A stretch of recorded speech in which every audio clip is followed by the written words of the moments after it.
In 1930, husking 10 acres of corn by hand meant tearing the shucks off roughly 120,000 ears, one cold, frost-bitten ear at a time. Then came the machines that ended that misery forever. These aren't shiny green combines. They're bolt-rattling, chain-slinging iron beasts that clamped right onto your tractor. And for the jobs that still matter, like ear corn, livestock feed, and tiny fields no combine will ever touch, some of them still outwork the million-dollar monsters parked in the shed today. Here are 10 legends. Number 10. The new Idea Two-Row Picker-Husker. Let's start where the whole story really begins. Before this machine, harvesting corn meant one of two brutal options: husking every ear by hand in the freezing cold, or running a corn binder and then a separate husker shredder. Two machines, two crews, endless labor. In 1928, the new Idea Spreader Company out of Coldwater, Ohio, changed that. Their two-row picker-husker was the first commercially successful tractor-drawn machine that could both pick the corn off the stalk and husk it in a single pass. That combination is the reason it earned a permanent spot in the collection of the Henry Ford Museum. It replaced two separate machines, the corn binder and the husker shredder, and, according to the museum's own records, it let a single worker harvest around 15 acres of corn in a day. 15 acres a day doesn't sound like much now, but measure it against the reality of the time. In the late 1930s, farmers were planting around 12,000 kernels of corn per acre. Do the math on a 10-acre field where every stalk makes an ear, and you're looking at roughly 120,000 ears, every single one of them husked by hand, with a husking hook or peg strapped to your palm. On cold and frosty and often snowy mornings, ear after ear, thrown into a horse-drawn wagon. That was the job this machine erased. The very first corn picker had been produced back in 1909, but it took nearly 2 decades of refinement before new Idea's design finally made mechanical picking and husking practical enough to trust. This is the machine that proved mechanical corn harvesting could actually work in the real world, and every picker on this list owes its existence to it. It reshaped the entire corn belt, and it did it a generation before the combine showed up. Here's the part that makes it outwork modern machines in its own way. A modern combine shells the corn right in the field. That's great for grain, but if you actually want the whole ear, husked and intact, for cribbing, for seed corn, for livestock feed, or for show, this 90-plus-year-old design still does something a $700,000 combine simply refuses to do. It respects the ear. Number 9. The International Harvester 14M One-Row Mounted Picker. Now let's talk about one of the rarest birds on this whole list. In the late 1940s, International Harvester built a one-row mounted corn picker, the 14M, designed specifically to bolt onto small row crop tractors like the Farmall C. There was also a matching McCormick C10 version for the same little tractors. Why does a one-row picker matter when everybody else was chasing 2 rows? Because not every farmer had a big Farmall M or a John Deere 730 to hang a heavy 2-row picker on.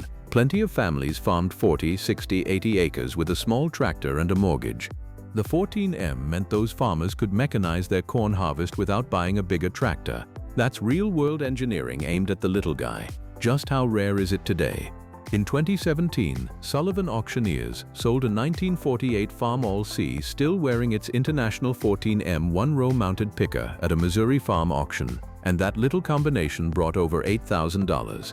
For context, a brand new Farmall C originally sold for around $1,500, and that tractor tested at just over 18.5 horsepower on the drawbar. So a small tractor and a rare picker together outsold what several running tractors go for at the same auction. And the 14M wasn't the only one-row mounted picker International offered for the small tractor crowd. The company also built the McCormick C10, another one-row mounted picker sized for those little row crop tractors. Deere made an early one-row mounted picker too, and so did Ford. In fact, Ford built one that could pick and shell corn. But International's willingness to build a picker specifically for a tractor as small as the Farmall C says something about that era. The manufacturers were fighting hard to put mechanization within reach of every farmer, not just the ones with big iron. Here's where it outworks the modern machine. Try running a modern self-propelled combine down a single narrow row on a tiny terraced or oddly shaped plot. It's overkill, it's expensive, and it can't turn around. This little 14M did the job the combine was never built for, and it did it on a tractor a small farmer could actually afford. Number 8.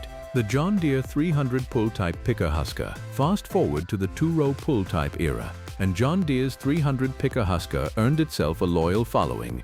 This was a two-row machine you pulled behind the tractor, running off the power takeoff, and it came set up with genuinely useful features for its day. Hydraulic header height control so you could raise and lower the gathering head on the go, and electric spout control so you could aim where the ears went without leaving the seat. The 300 ran with John Deere's own corn heads, the 243 two-row narrow head, and the 244 two-row wide head, so you could match it to your row spacing. And unlike the mounted pickers we'll get to in a minute, a pull type like the 300 hooked to the drawbar, that meant no all-day mounting nightmare every fall. You backed up, dropped a pin, connected the PTO, and you were picking. Farmers who ran the 300 tended to like it. On the old ag forums, you'll still find guys saying they ran a JD 300 and liked it. Simple, dependable, and it did the job. And these machines have proven almost impossible to kill. Decades later, restored and rebuilt 300s still turn up on Tractor House, completely gone through, urethane painted, and field ready. There's a bigger historical picture here too. The 1950s, 60s, and 70s were the great transition in American agriculture. The years when picking corn on the ear slowly gave way to shelling it in the field. When ear corn cribs made way for grain bins. That transition didn't happen overnight. Smaller operations, especially the ones running dairy or beef cattle, held onto their corn pickers and their cribs far longer than the big grain farms did, because ear corn was exactly what they wanted for feed. The John Deere 300 was built for precisely those farmers. Where does it beat a modern machine? Economics and simplicity. A small cattle operation that wants ear corn to grind for feed doesn't need, and can't justify, a modern combine and a grain handling setup. A pull-type 300 behind an older tractor gets that corn in the crib for a tiny fraction of the cost, with parts you can still actually find, and repairs you can still actually make yourself. Number 7. The International Harvester 2ME. International Harvester's two-row mounted picker came in a family of closely related models, the 2M, the 2ME, and the 2MH, and the 2ME deserves its own spotlight. Weight tells part of the story here. The straight 2M tipped the scales at about 3,598 pounds, the 2MH at about 3,560 pounds, and the 2ME came in lighter at roughly 3,385 pounds. That weight difference mattered more than you'd think. A mounted picker hangs on the tractor, so every pound the engineers could shave made the whole rig easier on the front end, easier to steer, and a little less punishing on soft ground. The 2ME represented IH's effort to keep a capable two-row mounted picker on a tractor without overloading it.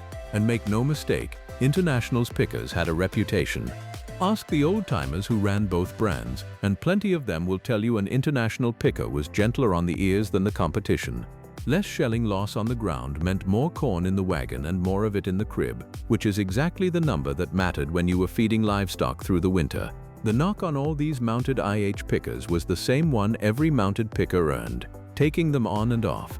Each snapping unit and husking bed was largely independent, held together mainly by the front snout sheet metal. Demounting one was, in the words of the men who did it, an accident waiting to happen. But once it was on and running, that 2ME picked clean, and it did it while running on a tractor you could still cultivate with the rest of the year. Number 6. The International Harvester 2MH. If the 2ME was the lighter option, the 2MH was the workhorse mounted on the tractors that defined mid-century American farming, the Farm Owl M and Super M, and later the 460 and 560. At roughly 3,560 pounds of iron hanging off the tractor, this was serious equipment, and it turned a Farm Owl M into a dedicated corn harvesting machine every fall. The reason the 2MH earned respect comes down to a simple advantage that mounted pickers had over pull types: opening a field. When you pull a picker behind a tractor, you have to drive down the outside rows first to make room to turn, and in the process you knock down and lose those outer rows. A mounted picker like the 2MH put the gathering points out ahead of the tractor, so you could open a field clean without sacrificing a single row along the fence line. On a farm where every bushel counted, that saved corn added up fast. The trade-off was the mounting job. Farmers who ran a 2MH on a Farm Owl M remember it clearly. It took real work to hang it every year, and just as much to pull it off. One old account describes a father-in-law in Minnesota who mounted his IH picker on his M every single fall until he retired in 1986, grumbling about the labor the whole time, and doing it anyway because the machine did the job. Here's the modern machine angle. A combine physically cannot open a field the way a 2MH could. It just drives over and shells whatever's there. But for a farmer who wanted clean ear corn and no wasted outside rows, that 70-year-old mounted picker did something with a precision that today's giant machines were never designed to match. Number 5. The new Idea 323 one-row pull type. New Idea didn't just build the machine that started this whole story back in 1928. They stayed in the corn picker game right to the bitter end, and the 323 one-row pull type is proof.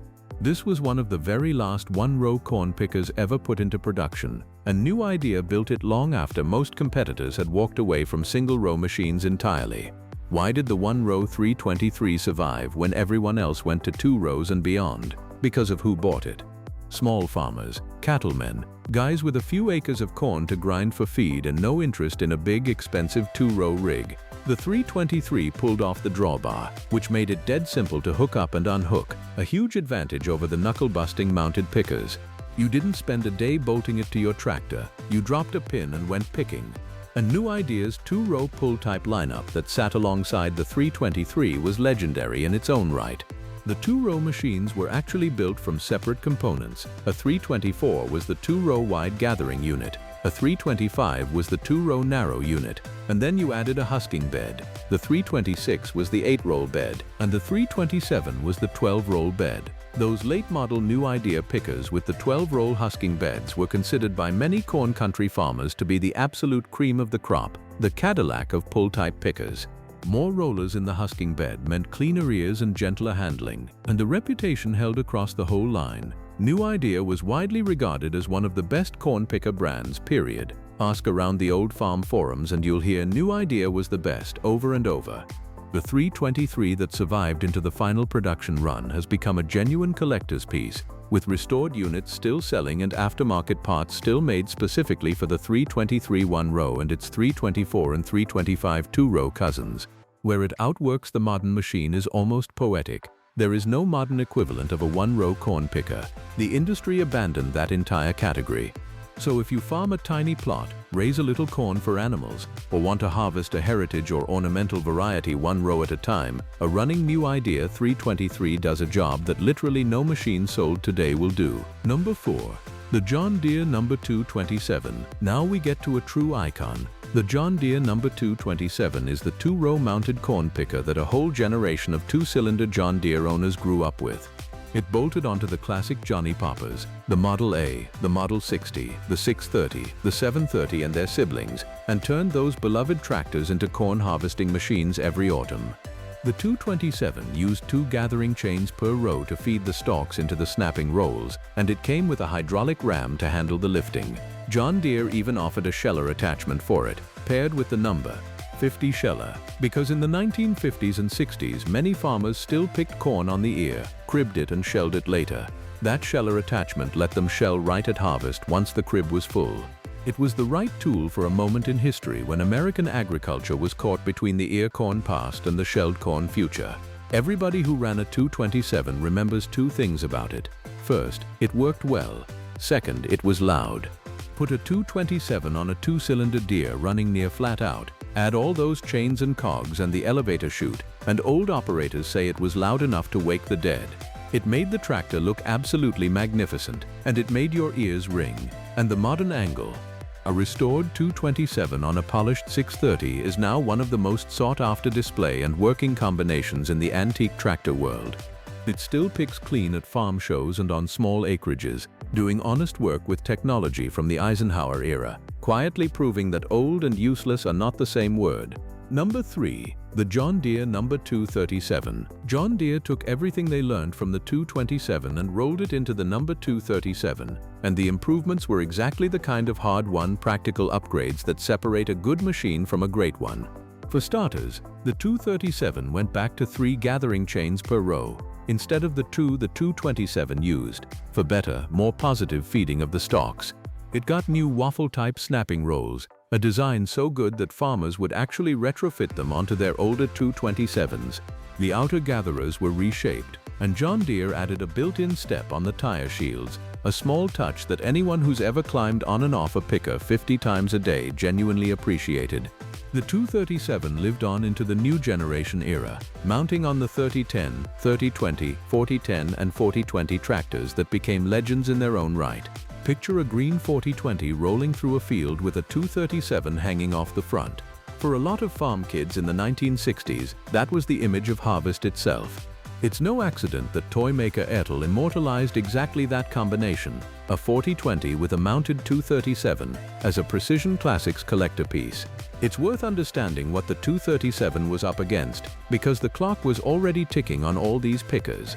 Back in 1954, John Deere had introduced its number 10 corn head for grain combines, a device that let farmers cut, shell, and clean corn in one single operation for the first time, harvesting something like 20 acres a day. That corn head was so important that in 1999 it received the American Society of Agricultural Engineers Historic Landmark Award. And once corn heads for combines became widely available around 1956, sales of dedicated corn pickers fell off a cliff. The 237 was building excellence into a category the industry was already starting to walk away from. Where it beats the modern machine comes down to the same theme running through this whole list: intact ears and small-scale sense. A 237 on a 4020 still opens a field clean, still picks ear corn a combine would only shred and shell, and still runs on a tractor that a competent shade tree mechanic can actually fix. That's a kind of durable, repairable capability that a computerized modern combine, for all its power, simply cannot offer the small farmer. Number 2. The Massey-Harris Self-Propelled Corn Picker. Here's the machine that dared to dream bigger than everyone else. In 1946, Massey-Harris introduced the first practical self-propelled corn picker. Think about how radical that was. Every other picker on this list either mounted on a tractor or got pulled behind one, tying up your tractor all fall, or forcing you through that miserable mounting job. Massey-Harris said, "What if the picker had its own engine and drove itself?" They pushed the concept even further with the self-propelled picker-sheller. The pitch in their mid-1950s advertising was genuinely ahead of its time. Shell your corn as fast as you can drive the picker, anywhere from 200 up to 600 bushels per hour of sheller capacity, powered by a 226 cubic inch engine. And here's why that was such a big deal. In that era, most farmers still picked ear corn, cribbed it and shelled it months later with a stationary sheller. A machine that picked and shelled in the field, in one pass, on its own power, was a genuine glimpse of the future. So why isn't Massey-Harris the #1 legend? Because the future arrived faster than they expected, and it wasn't shaped like their machine. Combines with corn heads showed up and could harvest wheat, soybeans, and shell corn, all with one versatile machine. The single-purpose self-propelled picker got squeezed out, and it became obsolete surprisingly quickly. And think about what that 200 to 600 bushel per hour sheller capacity actually represented in the mid-1950s. Back then, an enormous amount of corn was still picked as ears, hauled to a crib and shelled months later with a stationary sheller, if the farmer didn't just feed it all on the ear first. A single self-propelled machine that could roll into the field and hand you shelled corn on the spot collapsed weeks of separate labor into one operation. Massey-Harris was betting the farm on the idea that shelling in the field was the future. They were completely right about the destination, they just picked the wrong vehicle to get there. But give Massey-Harris their due. In 1946, they built a self-propelled, self-powered corn harvester that pointed straight at the concept every modern combine now uses. The machine that outworked it was, in a sense, its own descendant. That's not failure. That's being right too early. Number 1. The Minneapolis-Moline Uni-Farmor and new Idea Uni-System. And here's the number 1. The machine so far ahead of its time that it embarrassed everything around it. In 1950, Minneapolis-Moline introduced the Uni-Farmor, a self-propelled power unit that wasn't just a corn picker. It was a corn picker, and a corn sheller, and a forage harvester, and a combine, and more, all built around one self-propelled base, with attachments you swapped out depending on the job. Think about what that means. One power unit, one engine, one operator's platform. And with a few wrenches and about an hour, 2 people could pull off the husking bed and bolt on a combine head, or a forage chopper, or a sheller. Advertising for the system laid out 6 different harvesting combinations from that single machine: sheller, picker, combine, corn head, forager, and a row crop attachment. In an age when most farms had a separate machine rusting in the weeds for every single task, that was revolutionary. The idea was so good it outlived its inventor. New Idea took over the Uni-System design around 1965 and kept refining it. The 737 husking unit, stripper plate corn heads, diesel power units. And here's the kicker. The Uni-System concept kept going, eventually as the white new Idea Uni-System, with production carrying on all the way into the 1990s. A machine born in 1950 was still being built 4 decades later. Why is it number 1? Because one versatile self-propelled machine that does the whole harvest is the exact philosophy every modern combine is built on today. And the Uni-System got there decades early, with the added trick of physically becoming a different machine when you needed it to. For the farmer who wanted to pick corn in October, shell it in December, chop forage in summer, and combine beans in fall, all with one purchase, nothing modern matches that flexibility from a single power unit. It didn't just outwork the machines of its day, it outthought them. If you ran one of these, or your dad or grandpa did, drop the model number in the comments and tell us the story. Which one did your family trust every fall? And if you enjoyed this trip through the iron age of the corn harvest, hit that subscribe button, because we've got a whole shed full of forgotten machines to bring back to life. Thanks for watching, and we'll see you in the next one.